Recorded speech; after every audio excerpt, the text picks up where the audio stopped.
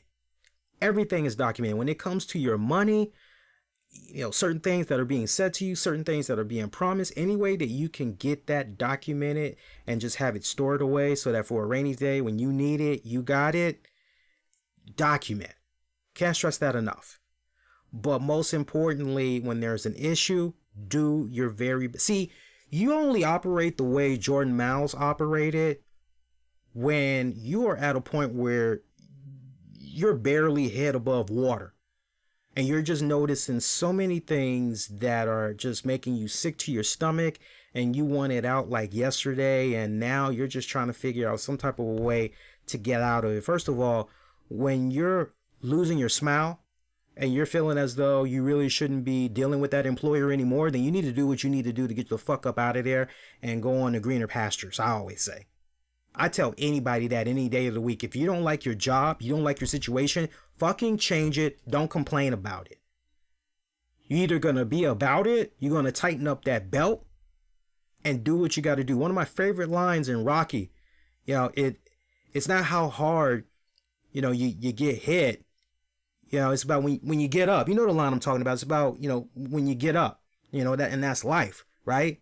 So it's like, no matter how these blows are coming at you, the shit that you don't like that's going on in your life, whether it's your relationship, whether it's your job, like when you're at that point, you're not feeling it, fucking change it. Nobody's telling you got to sit there and you got to learn how to take it, and right? Nobody's telling you to take this and shove it up your ass. So that's my serious bone that I have to pick with him about all of this. WWE is just as wrong. They're both equally wrong. But for me, as a black man, now I'm gonna pull the race card. As a black man, I am getting so fucking tired of my brothers and sisters every single time something is not going their way. Oh my God, we got to be so quick and we got to pull the race card. I got friends that are black, I'm telling you, they wouldn't tell you anything different than what I'm telling you right now. We are, and it's not like it's a bunch of youngins either. There are those of us that's in our 30s. There's those of us that's in our 40s. There are some of us brothers and sisters that are in our 20s.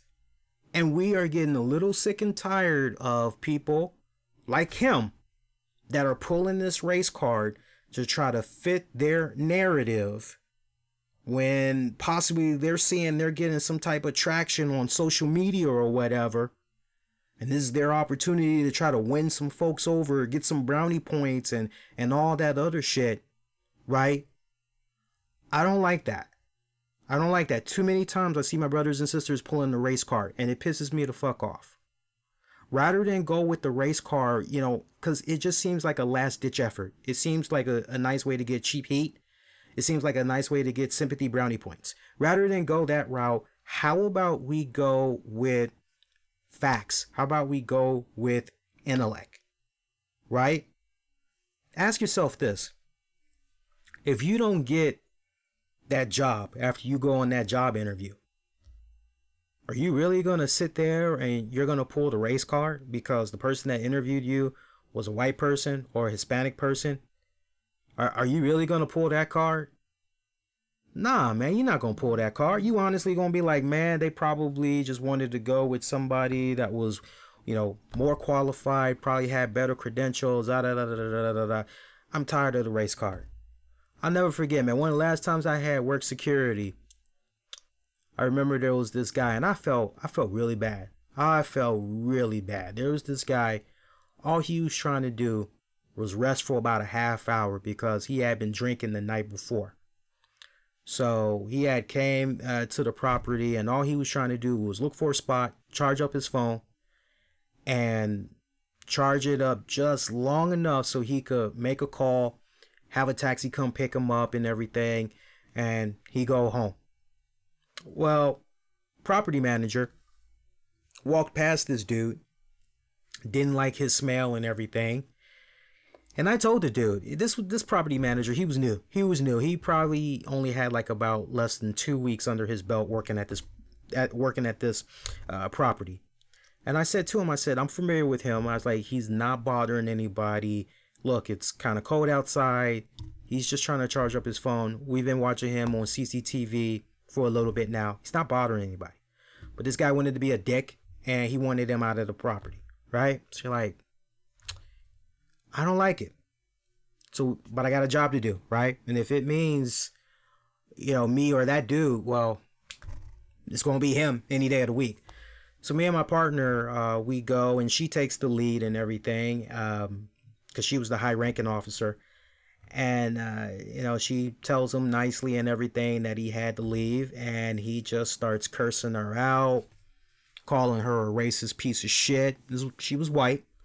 Called her a racist piece of shit and all that. And eventually I stepped in and I told him, I said, brother, calm down, man, calm down. He's like, look, you can talk to me. He's like, you ain't got to worry about her. You can talk to me. He's like, look, and I was real with him. I said, look, I don't like this shit just as much as you don't like this shit. But they want you to leave the property. If it was up to us, we would allow you to stay. And you know what? If you really stop and think about it, we walked past you how many times since you've been here? We didn't bother you, did we?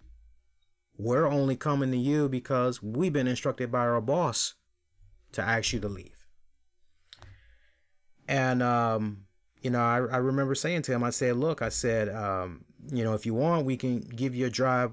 We can give you a drive on up to the station terminal. At this point, the station terminals, the way they have the shuttle set up, you could press this button that would give you heat for about 30 minutes. So you would be nice and toasty until the bus came or your taxi cab came or whatever. So I told him, say, hey, if you want, we can give you a ride. At least you'll still be warm. Oh, he started calling me a Uncle Tom. He called me a Trump supporter. And I said to him, I said, motherfucker, I know you're not going there. I was like, really? I was like, first of all, that motherfucker I didn't even vote for when I went to the ballot box. I was like, so that's what you fucking get for assuming, right? I'm like, second of all, like, I'm trying to treat you like a human being. Why we gotta pull this race card shit, right? Because he then jumped out there and was like, if I was a white man, this, and I told him straight up, I said, if you were a white man, I would, and I told him straight up, looked him dead in his eyes, and I told him, I said, if you were a white man, I would give two shits not. I would tell you the same shit that I'm telling you right now if I was told I had to kick you out. Whether you white, whether you black, whether you Puerto Rican, it don't matter to me. You're in this building, you're smelling like booze, you're asked to leave. Either leave at your own accord, or we call the cops, and they're gonna aggressively, physically get you up out of here.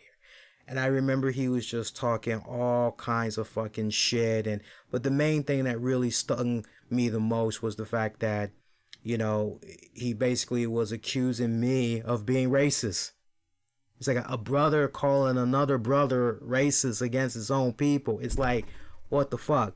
So for me, the biggest pet peeve that I have in this day and age is when people just carelessly, even remotely, try to go with the whole blackface. They try to go with the whole, not everything is blackface, not everything is racism.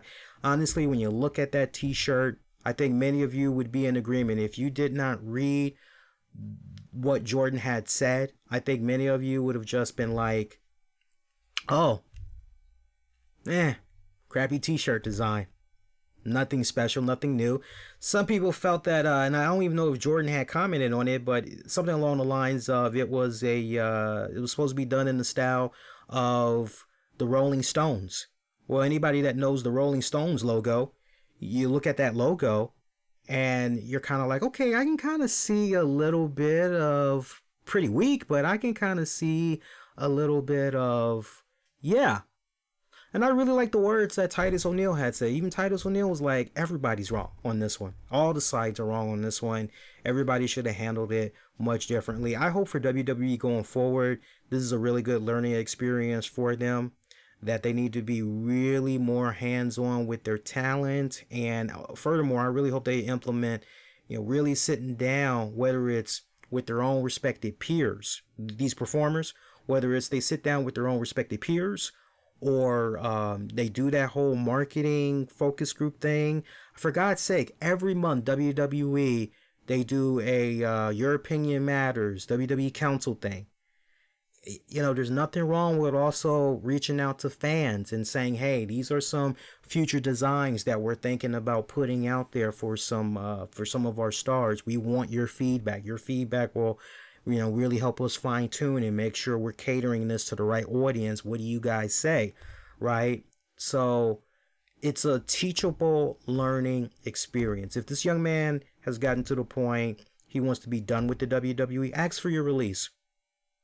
When you're saying in your post that, you know, you're basically bitter, you're cold, and this business in the WWE is leaving you shallow and all that other shit, then it's time to roll out. So ask for your release. Don't wait until spring cleaning 2020 or, you know, shortly after WrestleMania. Don't wait until that happens. Just go on ahead, get your release, roll on out, keep it moving along. That's my advice. But please, my brothers and sisters, please, please, please. You know, I'm tired of people pulling the blackface, racism, discrimination, especially when some of my brothers and sisters haven't even, and thank God they haven't even gone down that path of, hey, what's it like being pulled over at 1 o'clock in the morning and you're in your own respected neighborhood. You're just trying to go get some groceries and a white cop and a black cop pull you over and they're giving you the 3rd degree and shit, right? Or how about a white woman walking up to you, stopping you as you're walking down the street and says, hey, can you help me? I'm trying to get into my car. My keys are trapped inside. You think you could give me a hand? You oblige, and then that white woman follows it up and says, yeah, because I'm so glad you're over here to help me out, because yeah, you look like you know a thing or two about getting in the cars. Right? Until you've seriously walked that mile, people, please tread lightly when you get ready to use that blackface and, you know, racism and discrimination. Please, because we throw that around way too fucking much. Coming back down on a little bit of a lower tip, a little less serious tip, a couple of little snippets here. So I see SmackDown. They made the move to Fox Sports 1. I don't mind that we're going a little bit into overtime. It's fine. As long as you guys are having a good time, that's all I really care about. Hopefully you found that insightful there. WWE SmackDown. So we finally found out the numbers. I can't remember who it was from the Friday night show, but they basically were like, no, we're going to find out before Monday for sure. SmackDown had went to Fox Sports 1 for one night only, right? I had said on the Friday night show, well, maybe they'll get at least 2 million. Come on. 2 million. Their official number for their October 25th episode, they got 888,000 viewers on FS1, which is a new low for the series. The previous low was the 2015 New Year's Eve episode, which was the final episode that aired on Sci-Fi. That episode had drew 1.6 million viewers. Friday's episode drew a 0.27 rating in the 18 to 49 demographic. Show finished 9th among cable originals. So, I mean, just rewind that back a little bit. I don't mean to get all analytical with the numbers, especially at this time of night, but just I'll do the numbers for you. So you go back to the October 4th episode. That was their premiere episode. They had 3.888 million viewers, right? That was their premiere on Fox. Okay, that's fantastic. You go to the next week, which was October 11th, you basically lost a million because you came in at 2.898 million viewers. Where'd that 1 million go? Then you go to the October 18th Friday episode, which hit 2.442 million, right? Now you go 1 week only, FS1, you can't even at least retain a million? I'm very, very curious what is going to happen coming up with this Friday SmackDown now that it's going to be back on Fox. I'm very curious what the number of that, how the numbers are going to be for that. I am concerned. I am definitely concerned. Now, at the same time, because I also had said this on Twitter, and I really want to make sure I home this in, because you're gonna have people, sadly, that's gonna look at these numbers on FS1, and they're gonna be like, the death of SmackDown, ha ha ha ha ha, all that other shit. But just to be devil's advocate a little bit, anybody that regularly watches the shows on FS1 and is a bit familiar with the ratings for the shows on FS1, shows like The Herd, shows like Undisputed, shows like First Things First, Speak for Yourself, those shows typically will average anywhere from a little bit over 100 to maybe about 180,000 viewers each day, right? Each one of those shows, they'll average like in the 100Ks usually. Okay, so to see SmackDown come on FS1 and it's able to do almost 900K viewership, and it's like, wait a minute, so how many shows is it going to take from the Speak for Yourself guys, FS1's Undisputed, and all those other shows? So all those other shows are going to need like they all got to pony up one show till they get up to at least 9 shows that will match what SmackDown was able to do in that one night. So on the one hand, what I'm saying is, you can look at this information and you can look at it as a bad thing from the perspective of, God damn, SmackDown couldn't even keep at least over 1 million going in the FS1 for one night, right? And whether that's the case, where I wouldn't be surprised if most people you polled, well, I don't get FS1. Well, did you ever check? No, because I didn't think I got FS1. Or something else very common. Nowadays, I don't know how it is for you all in your cable satellite providers, but I remember when I had checked my DVR for SmackDown to make sure that it was recording, usually I can go on my schedule tab and I can see, okay, yeah, it's going to happen. But when I had checked Friday when I got in from work, there was no scheduled episode for SmackDown. So I had to purposely find FS1, set the DVR. I still watched in real time, but I did have to set my DVR to make sure that it was recording, is my point. So I'm more curious about, from that 888,000 viewers, I'm curious, does that include the DVR numbers? Because I'm most curious, what was the DVR breakdown? If that does not include the DVR breakdown, then I'm curious what's going on with the DVR plays. But on the one hand, you can look at that and you can find that alarming and say, well, I hope it's going to be a good wow before SmackDown goes back to FS1 again for a one night type of deal. But then on the other hand, you could look at what they did on FS1 and you could say, well, damn, Lee, yeah, if those other shows are only averaging 100 something K, each episode, then, Monday through Friday, for SmackDown to pretty much do all that in one night, okay, yeah, that's actually pretty good, right? So the bitter with the sweet, that's pretty much how you got to look at it. Hey, you guys missed it, but WWE, they had released a Bray Wyatt Gym Collector's box for fans to purchase. There was only 1,000 of them that were made, and they're already sold out. So at this point, I would imagine it's probably on eBay, and they want 3 times the amount of money. By the way, for you WWE 2K20 fans, the Bump in the Night is now accessible. You may recall on social media I had said, damn, I can't play it yet because my Bump in the Night code was on my GameStop receipt. And when I put in the code on my Xbox One, it had said this code does not go live until October 28th. Come on back then. Well, apparently people earlier today, at least Xbox One users, I don't know how it was for PlayStation owners, but for Xbox owners, there were a lot of people complaining that the codes were not working, what was going on. And basically 2K, they released a statement saying, hey, for you Xbox users, the code's working now. Just make sure you reboot your system and the code will work. So FYI, for those of you who got that Bray Wyatt Bump in the Night, I'll be playing that tomorrow night after I get in from work. I'll be loading it up on Twitch. So as long as you're following me in the Discord, Twitter, Facebook and Instagram, you'll know when I'm getting ready to go live on Twitch.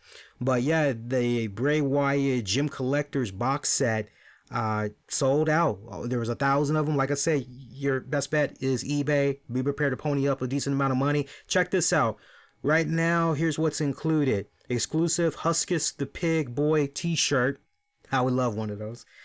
You get a signed photo of The Fiend, Bray Wyatt's debut at SummerSlam 2019. I would love, just for the photo alone, I would love that. Headband with Wyatt Gym logo.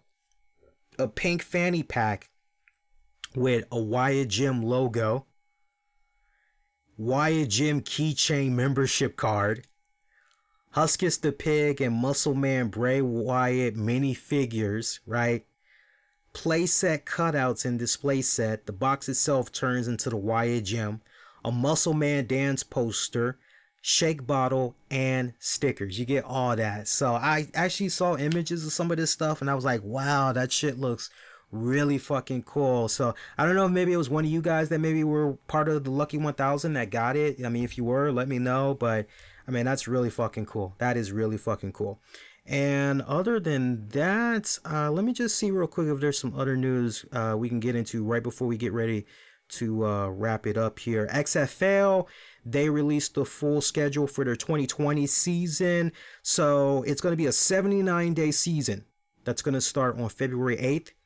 And it's going to kick off with the DC Defenders against the Seattle Dragons on ABC at 2 p.m. Eastern. There's also going to be a match between the Los Angeles Wildcats taking on the Houston Roughnecks at 5 p.m. Eastern on Fox. The league is divided into 4 team divisions of East and West. They are divided into the XFL East, which includes the DC Defenders, New York Guardians, St. Louis Battlehawks, and the Tampa Bay Vipers. The XFL West Division features Dallas Renegades, Houston Roughnecks, Los Angeles Wildcats, and Seattle Dragons. Each XFL team is going to host 5 home games. Peep that out. 5 home games they're going to host. And they'll play a schedule that has a home and home series against division rivals. Then there will be 1 game against each team in the other division. Each game will be broadcast live on national television. 25 games will broadcast on ABC and Fox.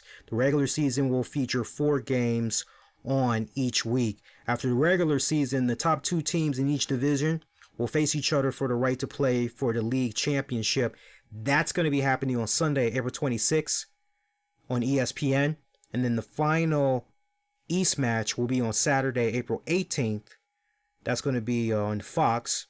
So the way they got this mapped out, 18th, 19th, 26th, everything is just, it's mapping up pretty damn good. Also, tickets for the games will be available to purchase for the general public via Ticketmaster pretty much right now. So if you guys don't know, now you know. So I'm definitely going to look and see what's going on with those tickets. And hopefully I can get in. Honestly, I'm hoping I can get in on the home game for DC, the very first game. I'm hoping I can get in on that. We'll wait and see. So other than that, that's it. That's it for this show, man. So we got 1 show down. We got another one to go. So next time I'll be back live with you all is going to be Wednesday. So we're technically on like almost a 48-hour break. I'll be back with you all on Wednesday, October 30th. I'll be here right after AEW goes off the air. We're going to be talking. I'm looking forward to it, man, because I had the PA trip and everything. So I've been kind of just recharging and resetting my batteries a little bit. But not only are we going to be talking AEW, we're also going to be talking NXT.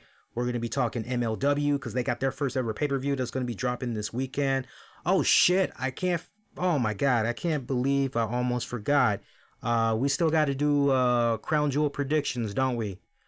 And the card seems to be pretty full too. I'll tell you what we'll do. I will do the Crown Jewel talk just to give a little bit more time for any other matches that's going to be announced. I'm going to talk about Crown Jewel on Wednesday's show. So essentially, we're not talking Raw, we're not talking SmackDown really, right? So, yeah, we'll talk about Crown Jewel on Wednesday. But yeah, we'll talk Crown Jewel, we'll talk AEW, we'll talk NXT, we'll talk MLW. I want to go over their super fight card that's going to be happening on pay-per-view. I'm very ecstatic for that. We'll talk about some ROH. We'll also talk about the debut episode of Impact Wrestling, because remember, they're going to be making their debut this Tuesday on Access TV, 8 p.m. to 10 p.m. Looking forward to that. I'll be tweeting and watching right along with you guys. So we'll be talking about all of those things, much more. And then Thursday, we've got our WWE Crown Jewel pay-per-view post-show. You'll be able to catch that here, the show app, all that good stuff. Before we wrap up, shout out to our audience from Pandora. In case you had missed the news, the RCWR show had got picked up by Pandora.